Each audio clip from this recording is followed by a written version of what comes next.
Welcome back to my channel, your channel. I am. What this channel is about you. It's about me. It is about us seeing each other as mirrors. Welcome back. I had been thinking, I'm always thinking.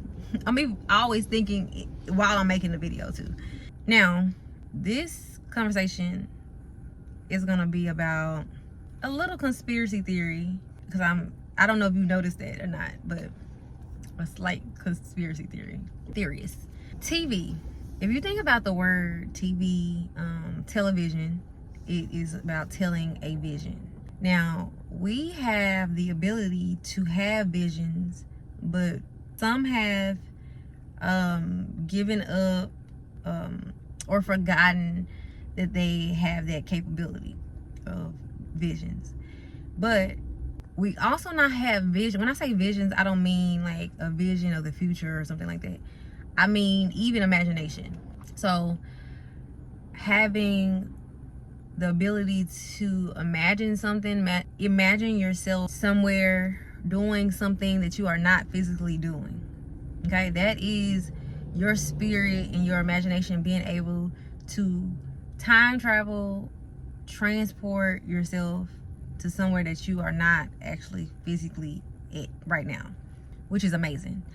So with television, I recently, for about a year, I decided that I wasn't gonna have a television in my room. I wanted to just have clean energy in my room and not participate in it. And now I'll watch TV, but I'll watch something that I've already watched before, so that I don't have to really pay that much attention. So every now and again I will watch some TV, but like most of the time I'm not.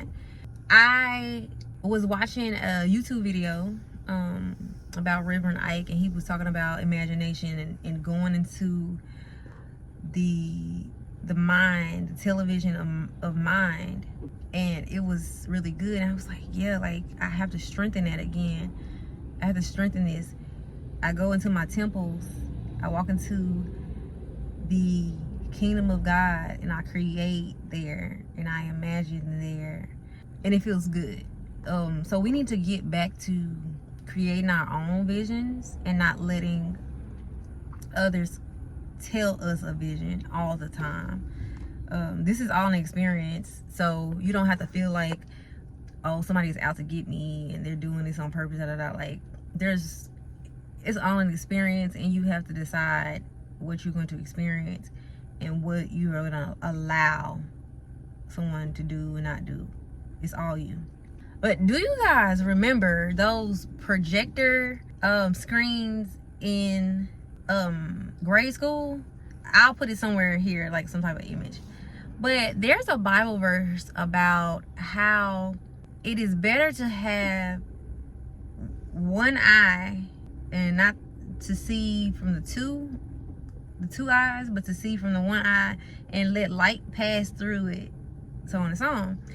I thought it was very interesting because it reminds me of how when we envision, we are shining light on our imagination, and then if we focus on that long enough, our bodies will project that. Our nervous systems will project that. We will see those things in reality. If we tell ourselves, if we focus our one eye on an imagination, which one eye represents the spirit, right? So we are focusing on things in the spirit, which is love, peace, joy, things that are attached to those things, security, stuff like that. We are focusing our one eye, and our whole body will be filled with light, and it will project light.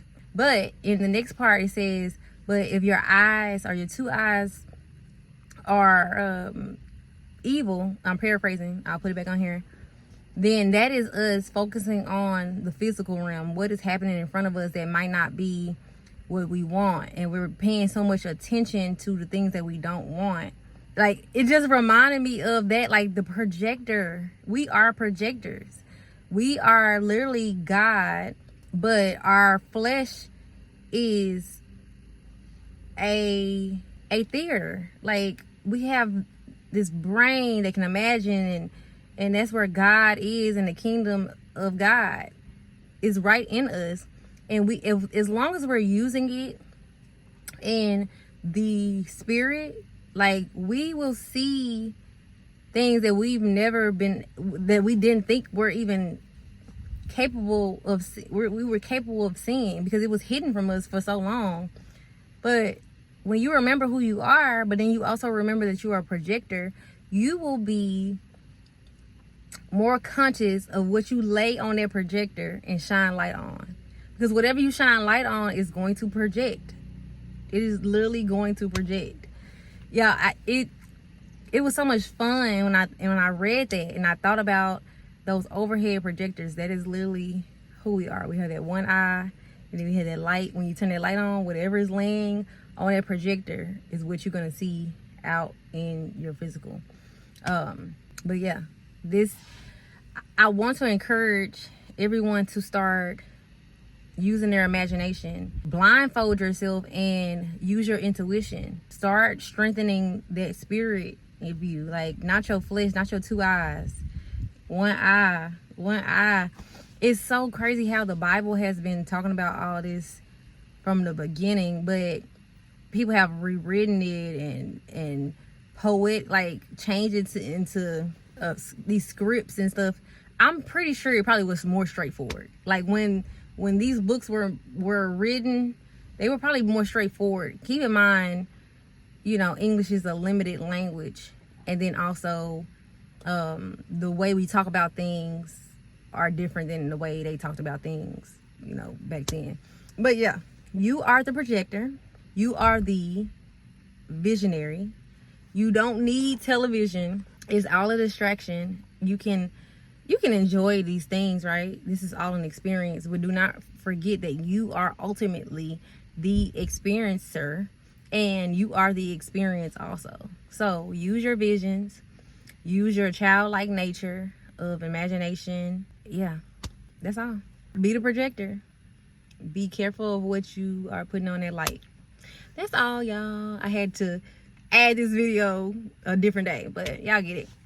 I will see y'all later. Remember, you are, I am. Subscribe, comment. I still can't get that in order. Subscribe, like, and comment. Whatever order. See y'all later.